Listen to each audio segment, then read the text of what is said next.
Ya, silakan Bapak Kadan di Cianjur. Pertanyaannya kepada Ustadz. Ya, Assalamualaikum warahmatullahi wabarakatuh, Pak Ustadz. Waalaikumsalam warahmatullahi wabarakatuh. Semoga Ustadz dalam keadaan sehat, Ustadz. Amin wa iyyak. Ini yang ingin saya tanyakan tentang masalah menabuh beduk ketika masuk waktu sholat, Ustadz. Jadi saya kan suka ada di masjid yang di kampung saya, Ustadz. Saya kalau misalkan listriknya itu nyala, saya memakai speaker, Ustadz, pengeras suara. Dan kalaupun mati, saya ada juga, Ustadz.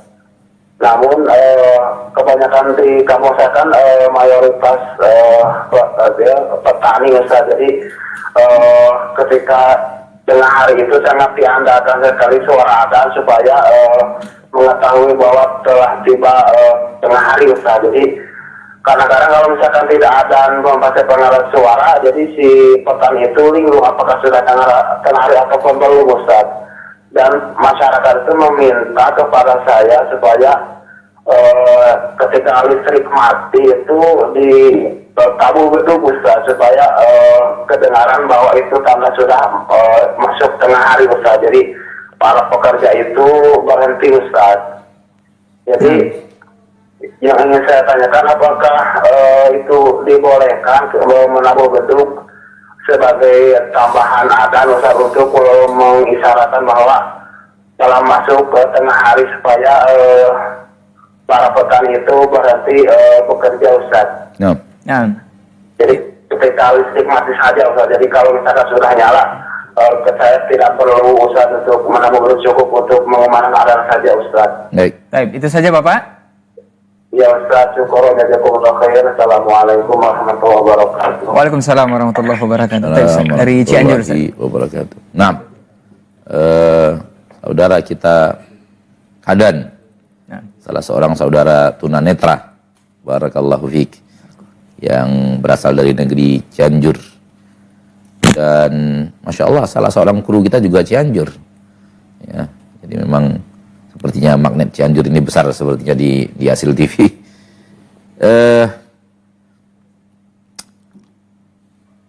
Tabuh, apa namanya?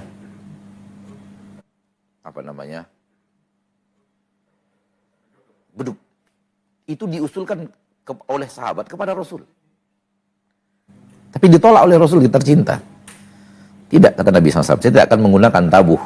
Karena itu kebiasaan kaum jahiliyah. Lalu kemudian sahabat mengusulkan bagaimana kalau kita hidupkan api.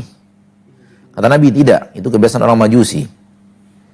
Lalu ada yang mengatakan bagaimana kalau kita bunyikan lonceng. Kata Nabi, tidak, itu kebiasaan orang Nasrani. Sehingga dalam rapat, dalam meeting Rasul bersama para sahabat, bagaimana cara memanggil orang salat, tak dapat kesepakatan. Diusulkan ini, kata Rasul, nggak mau saya karena begini. Diusulkan ini, kata Rasul, nggak mau karena ini. Karena sudah ciri khas orang-orang yang berbeda dengan agama Islam. Sampai akhirnya seorang sahabat mimpi, ada yang datang kepada beliau, orang yang mengatakan begini cara untuk memanggil orang sholat, yaitu ditalkinkan azan dalam mimpi tersebut. Dan ada dua orang sahabat yang dapat mimpi itu dan menyampaikannya kepada Rasulullah Sallallahu Alaihi Wasallam, dan termasuk salah satunya adalah Umar bin Khattab radhiyallahu anhu wa ardhah. Namun belum sempat Umar bin Khattab menyampaikannya kepada Rasul, dia sudah mendengar suara Bilal mengumandangkan azan dengan lafaz-lafaz yang persis sama dengan mimpinya. Intinya adalah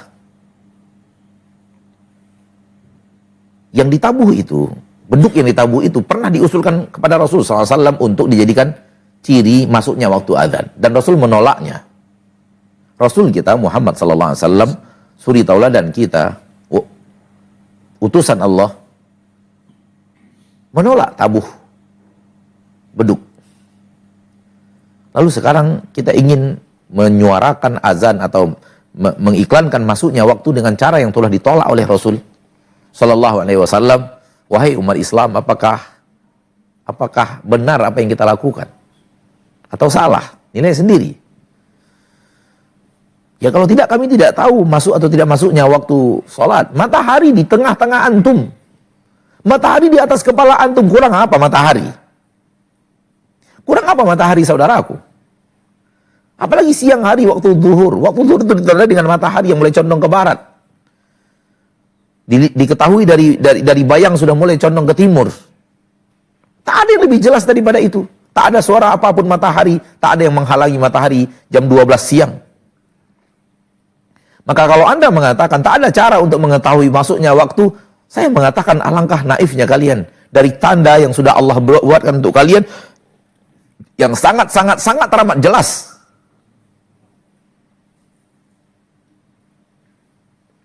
Waktu sholat berhubungan dengan alam, tak berhubungan dengan tabuh, beduk, dan tak berhubungan dengan suara. Sudah masuk waktu suara belum datang, kita mengatakan waktu sudah masuk. Waktu belum masuk, suara sudah datang, kita mengatakan suaranya salah. Jadi sebenarnya tidak hubungannya dengan suara. Namun kalau suara itu datang di waktu yang benar, kita mengatakan suara itu benar. Dari sini faham kita bahwa hukum asal masuk waktu adalah alam semesta. Ciri-ciri yang ada di alam semesta. Datangnya fajar shadiq berarti masuknya waktu sholat subuh. Mulainya matahari zawal condong ke arah barat berarti masuknya waktu zuhur. Tenggelamnya matahari berarti masuknya waktu maghrib. Hilangnya syafaq berarti masuknya waktu isya. Sekiranya azan pas di waktu-waktu itu, kita mengatakan azannya pada tepat waktu. Seandainya azannya terlambat, kita mengatakan azan yang terlambat. Sekiranya azan di kecepatan, kita mengatakan kecepatan karena standarnya adalah alam. Suatu hari, saya safar Ramadan bersama sebagian kaum muslimin dari Jakarta ke Jeddah. Dan itu artinya pesawat kita berjalan seiring dengan perjalanan matahari. Matahari mengarah ke sana, pesawat kita pun mengarah ke sana. Sehingga akhirnya siang menjadi panjang. Ketika itu, jam Jakarta sudah menunjukkan jam 6:30 sore. Padahal perjalanan kita di atas pesawat, matahari masih terang benderang. Karena kita berangkat ketika itu kalau tidak salah jam 12 siang. Kalau jam 12 siang, perjalanan 9 jam, berarti jam 9 malam waktu Jakarta, pesawat mendarat. Sementara jam 9 malam waktu Jakarta, di Jeddah itu baru kurangi 4, jam 5 sore. Dan waktu berbuka puasa waktu itu jam 7 maghrib. Berarti jam 11 malam waktu Jakarta. Kita sudah antisipasi dengan mengatakan kepada jamaah, kalau antum yang berpuasa, sekarang puasanya akan panjang. Antum akan berpuasa sampai jam 11 waktu Jakarta. Alhasil, saya ingin mengatakan begini. Pas jam 6 lewat sekian waktu Jakarta, para pramugari menghidangkan makanan dan mengatakan, Bapak Ibu mau berbuka pakai waktu Saudi atau pakai waktu Jakarta? Waktu Jakarta, jadwal berbuka sudah datang. Waktu Saudi masih belum. Apa yang terjadi? Matahari masih siang bolong. Cahaya matahari begitu keras masuk ke dalam kabin pesawat. Ada apa dia mengatakan sudah waktunya berbuka karena jadwal Jakarta sudah berbuka? Kenapa nggak pakai jadwal Australia? Ya sudah mulai 2 jam yang lalu. Subhanallah. Beginilah ketidaktahuan akan membawa kepada kebodohan dalam bersikap. Dalam bertindak. Kita sudah antisipasi kepada jamaah kita, antum yang mau berpuasa, berbukanya nanti di Jeddah. 2 jam setelah pesawat mendarat. Tapi bagi antum yang ingin berbuka puasa sekarang, diizinkan berbuka puasa. Atau berbuka puasa di pesawat, nggak tahan lapar, terima makanan yang pramugari makan, itu artinya antum berbuka puasa. Diizinkan secara syariat, musafir.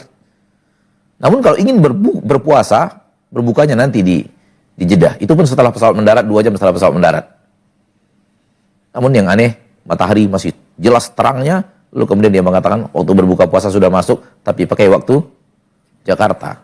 Kalau kita pakai waktu Papua saja sudah mulai 2 jam sebelumnya. Itulah dia yang aneh, karena tidak mengerti kapan masuk dan masuknya waktu sholat maghrib secara syariat. Terlalu terkait dengan waktu, jam yang sudah terbiasa dengan jam, padahal sholat maghrib berhubungan dengan alam. Berhubungan dengan kondisi alam. Matahari terbit, matahari terbitnya fajar, matahari zawal, matahari tenggelam, maka tidak mungkin matahari masih ada di langit, masih terlihat jelas dan cahayanya begitu keras. Tak mungkin waktu sholat maghrib sudah datang, tak mungkin juga waktu berbuka sudah tiba. Maka daripada itu kita mengatakan seperti itu. Jadi untuk saudaraku, Anda ketika mengatakan bagaimana saya menabuh beduk supaya tanda waktu sholat sudah tiba, tak perlu, karena matahari ada di atasmu. Semua mereka melihat matahari. Wallahu a'lam. Nah.